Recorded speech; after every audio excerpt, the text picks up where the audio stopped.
Selamat siang dan selamat datang dalam Launching Proceeding National Business Law BINUS University. Sebelumnya, izinkan saya memperkenalkan diri.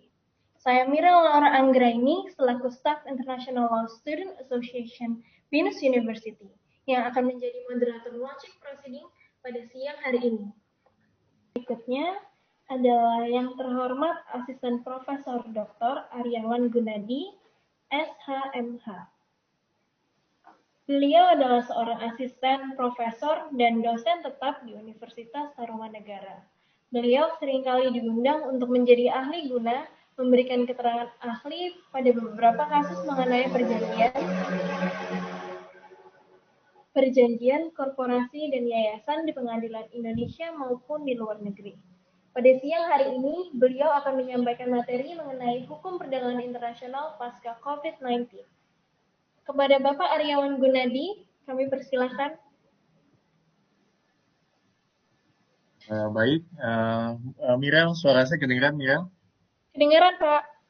Oke, selamat siang semuanya kepada yang terhormat Bapak Dr. Ahmad Sofyan SHMH selaku Ketua Jurusan Business Law Business University. Bapak Ibu semua, izinkan pada hari ini saya selama 15 menit menyampaikan topik berkaitan dengan aspek International Trade Law atau hukum perdagangan internasional pasca COVID-19. Nama saya Aryawan Gunadi. Sehari-hari saya sebagai dosen tetap di Fakultas Hukum Untar, dan saat ini saya menjabat sebagai pimpinan yayasan dan wakil rektor bidang non-akademik di Universitas Tarumanegara. Mohon izin Pak Joshua yang membantu saya bisa men-slide share pertama.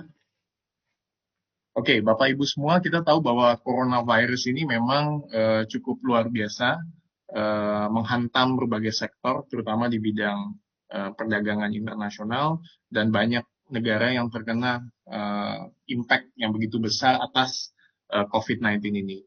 Nah, yang menjadi mendasar adalah bagaimana konsepsi perdagangan internasional pasca COVID-19. Karena kita tahu sebelum COVID-19 bahwa yang namanya perdagangan internasional harusnya ada free flow barang dan jasa. Barang dan jasa bisa masuk ke dalam negeri, dan barang dan jasa dari kita bisa ekspor ke luar negeri dengan mudahnya. Artinya walaupun ada barriers, hambatan baik non-tarif barrier maupun tarif barrier, tapi tidak menghambat adanya transaksi free flow barang dan jasa. Tapi dengan coronavirus semuanya memiliki impact yang luar biasa terhadap tatanan sektor bisnis yang ada di Indonesia. Nah, karena saya sehari-hari terlibat di dunia perusahaan atau korporasi, banyak perusahaan-perusahaan yang gulung tikar, banyak perusahaan-perusahaan yang mati, tapi juga banyak perusahaan-perusahaan yang expand. Jadi banyak multinational company ataupun transnational company yang justru juga growth dalam kaitannya dengan pandemi COVID-19. Lalu next-nya, Pak Joshua. Nah, ini adalah beberapa data di mana kita lihat ada 76,1 di seluruh dunia, mungkin lebih sekarang, kasus COVID-19, dan yang sembuh 43 juta, yang meninggal ada 1,68 juta. Dan kita yang ada di Indonesia, kita tahu bahwa grafiknya cukup lumayan signifikan, dan ini cukup mempengaruhi sektor yang ada di kita. Lalu next-nya. Nah, dengan adanya ini, world economic menjadi slowing down, so it should bring a bad impact to economic di Indonesia, apalagi juga dengan di ekonomi dunia, dan perekonomian global diproyeksikan terkontraksi sekitar 4,9% pada tahun 2020, dan pertumbuhan ekonominya sekitar 5,4%. Dan diperkirakan akan menelan biaya ekonomi global sebesar 12,5 US triliun hingga tahun depan. Dan ini IMF memang mencatat data ini. Lalu next-nya. Di sini saya mencatat, kalau dalam hukum perdagangan internasional, kita mengenal istilah yang namanya free trade, atau perdagangan bebas. Nah, ada juga yang namanya fair trade, atau perdagangan yang berkeadilan. Nah, dalam konteks ini, apakah free trade atau fair trade? Tadi seperti yang saya sampaikan bahwa konsepsi hukum perdagangan internasional mengenai perdagangan bebas, adanya non-tarif barrier, baik pembebasan dari sisi pajak, maupun non-tarif barrier pembebasan dari sisi regulasi yang harusnya tidak menghambat jalur perdagangan internasional. Akan tetapi sekarang ini banyak negara-negara yang kurang diuntungkan. Makanya dari konsep yang namanya perdagangan yang adil, ada beberapa parameter. bahwa yang namanya fair trade itu harus melindungi hak asasi manusia, harus melindungi kepentingan negara yang paling tidak diuntungkan. Itu Garcia sudah bilang itu. Jadi banyak negara yang sebetulnya fair trade itu sekarang lagi coba dijalankan. Dan itu himbauan dari WTO, himbauan dari Asosiasi Perdagangan Dunia, dan beberapa NGO, bahwa harusnya perdagangan bebas ini pasti ada hambatan. Kenapa? Karena sekarang orang lalu lintas perdagangan barang dan jasa ini tidak mudah. Ya kan? Orang pun juga sulit masuk. Kita tahu banyak protokol COVID-19, kita tahu banyak hambatan-hambatan dari sisi regulasi. Makanya nanti kita lihat bagaimana regulasinya ada di beberapa negara dan di Indonesia. Lalu next-nya. Oke, ini saya catat mengenai ekspor dan import restriction. Jadi ada keputusan negara untuk menerapkan pembatasan ekspor atau export restriction demi melindungi pasukan domestik yang menambah kompleksitas satu masalah. Jadi WTO itu mencatat ada 80 negara telah menerapkan export restriction atas perlengkapan medis, bahan pangan, dan negara-negara yang menjadi lumbung pangan seperti Vietnam, Rusia, dan Argentina. Jadi dari sini kita lihat dengan adanya import dan export restriction itu menyulitkan perdagangan barang dan jasa ini untuk masuk ke dalam satu negara. Lalu ditambah kedua adalah ada yang namanya lockdown policy. Ada beberapa negara yang dia strict kepada lockdown atau negara itu membatasi adanya transaksi orang dan barang untuk masuk dalam satu negara. Kita lihat di Eropa, di Jerman sempat dibuka tetapi sekarang sedang ditutup kembali yang saya dengar untuk berkaitan dengan barang dan jasa. Saya sebenarnya bulan Desember di tahun 2019 saya baru kembali dari Austria dan Jerman. Pada waktu itu memang kalau kita tahu di bulan Januari itu COVID, sebenarnya Desember itu COVID sudah mulai cukup signifikan. Nah, jadi begitu signifikan saya memang sudah duga bahwa wah ini nih Eropa juga termasuk yang pasti akan kena dampaknya. Karena di sana pun juga sudah membuat planning atau rencana bagaimana melakukan subsidi kepada setiap kayak mahasiswa yang lagi sekolah maupun kepada UMKM. Mereka memberikan satu relaksasi supaya perusahaan-perusahaan di sana itu bisa mendapat subsidi dari government. Jerman termasuk yang melakukan hal itu.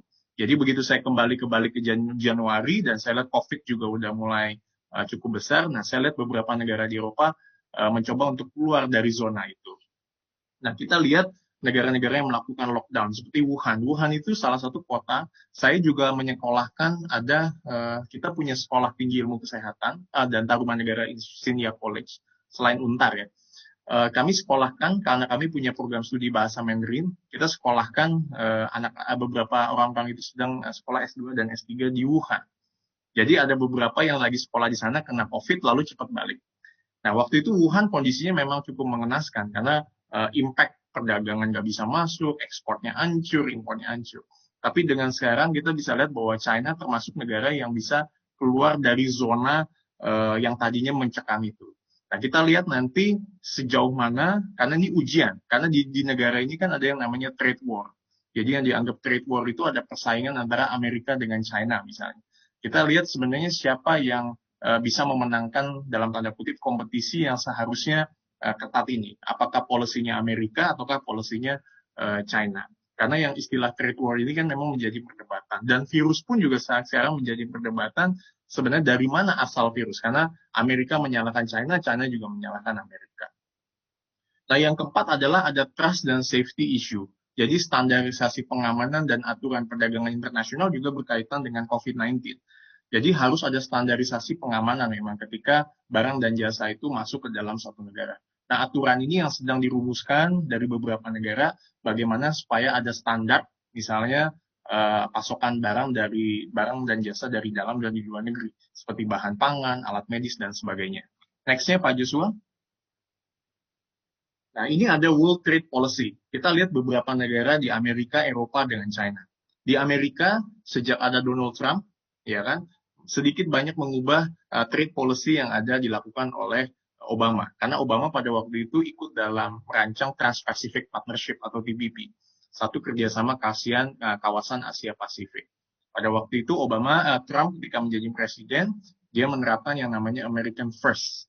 Jadi segala satu kebijakan international trade policy harus base-nya melibatkan kepentingan dari Amerika. Nah, jadi America benefit is number one, gitu kan? Uh, Akhirnya dilakukanlah renegosiasi TPP agreement, NAFTA agreement, dia menerapkan anti-dumping. Jadi kalau satu negara melakukan dumping, dia menerapkan anti-dumping, melakukan subsidi, lalu dia menerapkan anti-subsidi. Nah, sekarang Trump sudah digantikan oleh Biden. Nah, Biden kita lihat polisinya. Kemungkinan besar Biden akan mengadop Obama policy dengan Obamacare-nya, dengan menggalang Trans-Pacific Partnership, dengan menggalang multilateral impact. Nah, ini yang kita lihat nanti sejauh mana USA. Karena pasca COVID-19, Joe Biden akan memperkuat multilateral agreement. Jadi di dalam trade policy, dalam aturannya, dia akan menguatkan kerjasama baik bilateral, regional, dan multilateral. Di Eropa, melalui EU, European Union, dia akan menjalankan yang namanya Trans-Pacific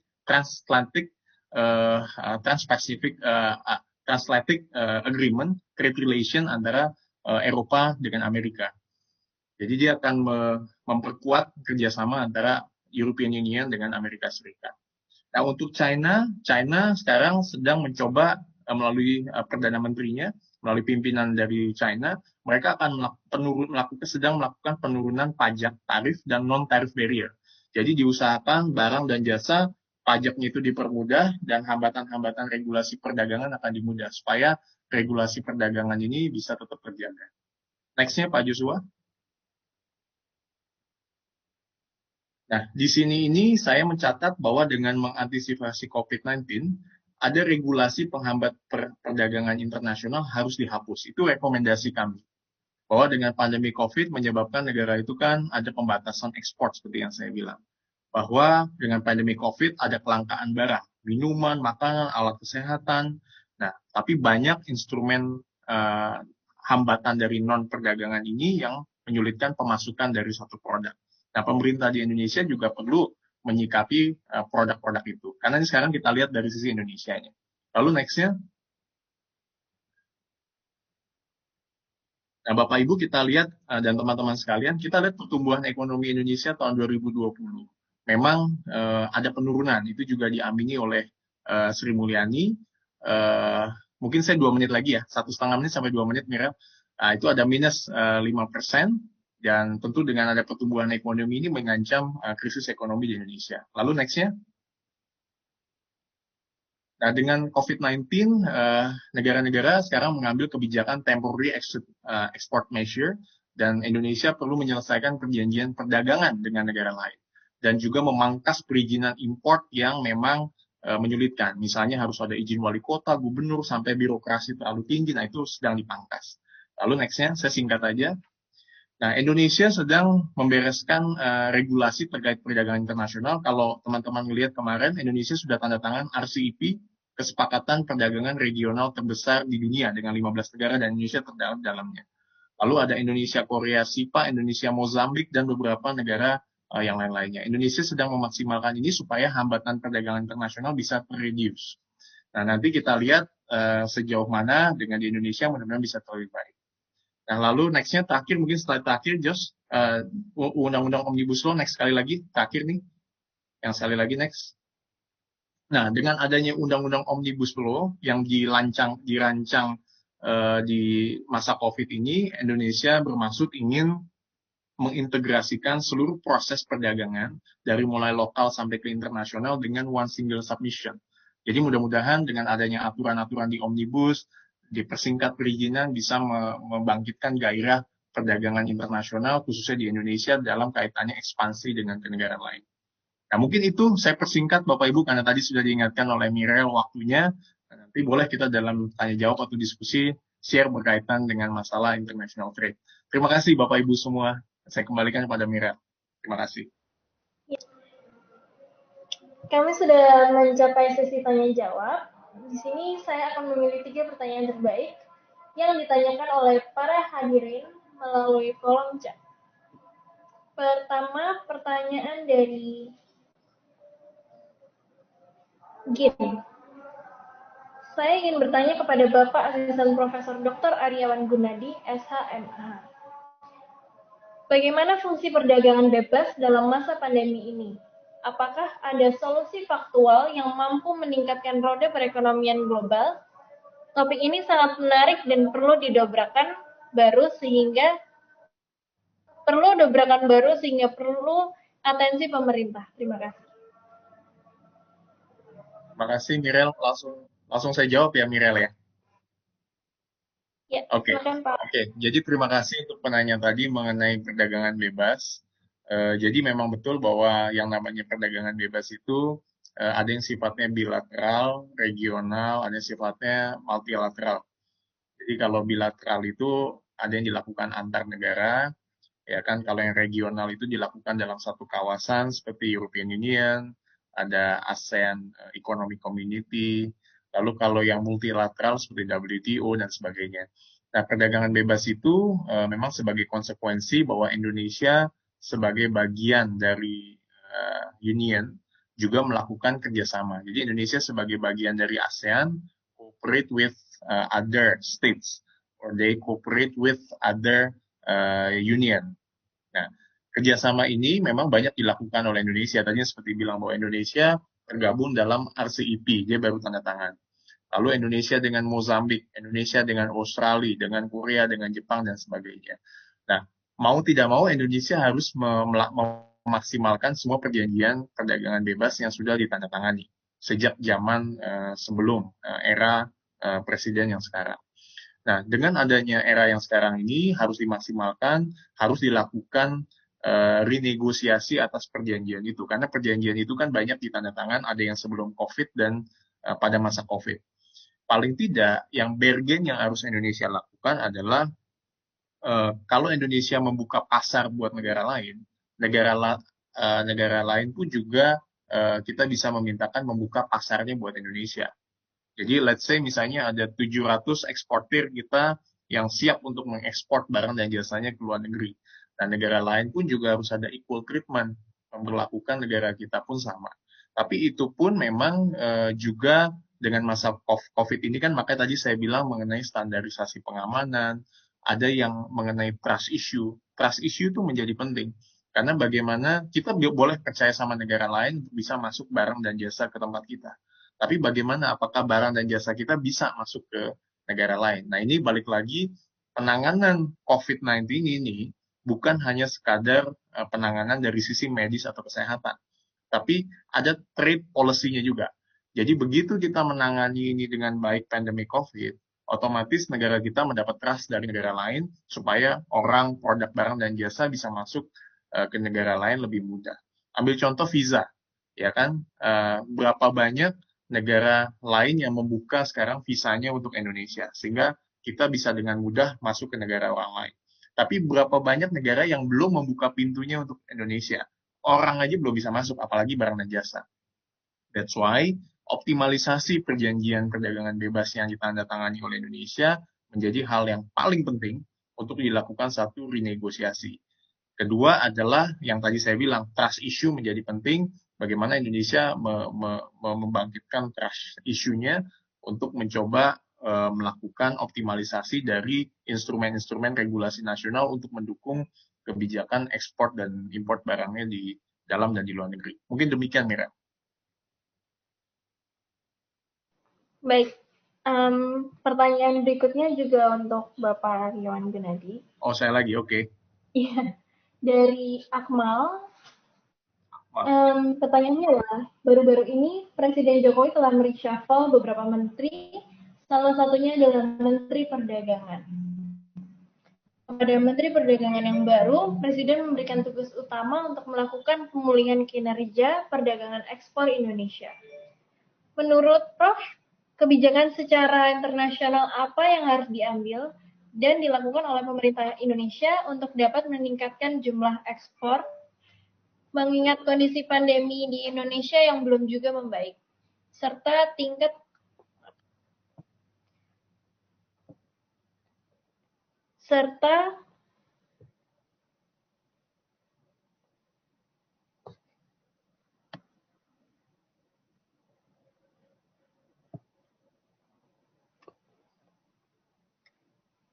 tingkat kepercayaan negara-negara di Indonesia yang turun terhadap kemampuan Indonesia dalam menghadapi wabah. Oke, saya langsung jawab ya. Jadi saya setidaknya punya 3 sampai 4 mungkin tanggapan berkaitan dengan hal ini. Satu, memang reshuffle itu baru dilakukan. Menteri Perdagangan dari Agus Suparmanto beralih kepada Pak M. Lutfi sebagai Menteri Perdagangan. Walaupun Pak Lutfi ini bukan orang baru di Kementerian Perdagangan, karena pernah menjabat sebelumnya dan sebagai ambassador atau duta besar dari negara yang lain, Indonesia untuk negara lain. Nah, yang pertama adalah harus ada penyederhanaan aturan, baik pajak maupun non-tariff barrier, supaya ada penyederhanaan policy yang ada di kita, sehingga memudahkan pintu untuk perdagangan internasional untuk Indonesia lebih mudah. Nah, yang kedua adalah Indonesia harus memberikan stimulus, seperti apa yang dilakukan oleh Jerman dengan memberikan satu stimulus bagi pengusaha-pengusaha UMKM. Tadi Pak Dr. Rizky juga menyinggung mengenai UMKM. Bagaimana memberikan satu instrumen benefit, memberikan satu insentif agar pelaku usaha yang kecil ini bisa punya peta persaingan yang baik dengan UMKM yang lainnya. Jadi perlu ada perhatian dari pemerintah dalam kaitan dengan ini. Nah, saya sih yakin bahwa dengan pemerintahan yang baru harusnya memberikan attention khusus terhadap neraca perdagangan ekspor-importnya Indonesia. Nah, tadi stimulus lalu harus diberikan. Kedua adalah perhatian kepada UMKM. Ya kan? Yang ketiga adalah harus dimaksimalkan dengan kementerian yang baru ini, bagaimana membuat skema perdagangan itu, birokrasi harus dipermudah. Keempat adalah optimalisasi instrumen-instrumen perdagangan internasional, seperti misalnya anti-dumping, countervailing duty. Kalau negara lain menerapkan dumping, dari kita kebijakannya apa? Kalau negara lain menerapkan subsidi, apakah kita memberikan anti-subsidi buat negara kita? Keempat adalah memberikan produk-produk untuk supaya barang dan jasa kita ini bisa masuk ke negara lain. Kreativitas, pangsa pasar kita dikeruhkan. Memang ini semua tergantung juga dari kondisi politik dan ekonomi di satu negara. Karena kalau kondisi politik dan ekonominya tenang, semuanya oke, pasti transaksi perdagangan internasional juga akan maju. Jadi walaupun banyak negara di dunia ini masuk dalam resesi ekonomi, tapi saya yakin sebenarnya dengan tadi adanya Omnibus Law yang tadi disinggung oleh Pak Rizky tadi, ingin menyederhanakan proses perizinan. Karena saya tahu bahwa Pak Jokowi ini sedikit agak non birokrasi, artinya semua dalam satu produk mengurus satu izin itu luar biasa tingkatannya, sekarang harus disederhanakan sehingga yang namanya izin itu bisa dilakukan lebih mudah. Saya pun juga merasakan gitu, teman-teman dan Bapak Ibu semua membuat satu proses izin ketika kita mendirikan rumah sakit, mendirikan beberapa tempat, ya memang ada beberapa izin yang kita lihat ini bisa dipangkas. Nah, kita aja merasakan susah itu, apalagi orang lain yang mengurus proses perizinan yang lumayan birokratif. Jadi, maksimalkan instrumen penahan perdagangan internasional, maksimalkan ekspor-impor, lalu maksimalkan juga stimulus, ya kan, sehingga kita peta persaingan kita dengan negara lain pun bisa dilakukan. Tapi trust issue untuk penanganan COVID-19 itu menjadi penting. Selagi kita masih bisa menurunkan katakanlah tingkat untuk penyebaran COVID-19, kemungkinan kita untuk ekspansi dengan negara lain lebih mudah dan lebih dibukakan pintu buat negara kita. Demikian, Mira. Ya, terima kasih Pak. Sesi tanya jawab telah berakhir, menandakan telah sampainya kita di penghujung acara pada hari ini. Sekian acara launching proceeding pada hari ini. Terima kasih kepada para pembicara atas kesempatan dan waktunya. Semoga tetap jaga kesehatan dan selalu bahagia. Terima kasih juga untuk para hadirin yang telah menyempatkan waktunya untuk berpartisipasi dalam acara hari ini. Mohon maaf apabila ada kesalahan dan kekurangan, dan sampai jumpa dalam webinar dan talk series bersama Ilsa dan Binus Business Law. Saya Mira Laura Anggraini, pamit undur diri. Tetap jaga kesehatan, jaga jarak. Selamat sore. Terima kasih, Terima kasih semua, Mira. Terima kasih, Vanessa, Rizky, Pak Rizky, Bu Erna, Pak Iron, Pak Dr. Iron. Terima kasih. Terima kasih.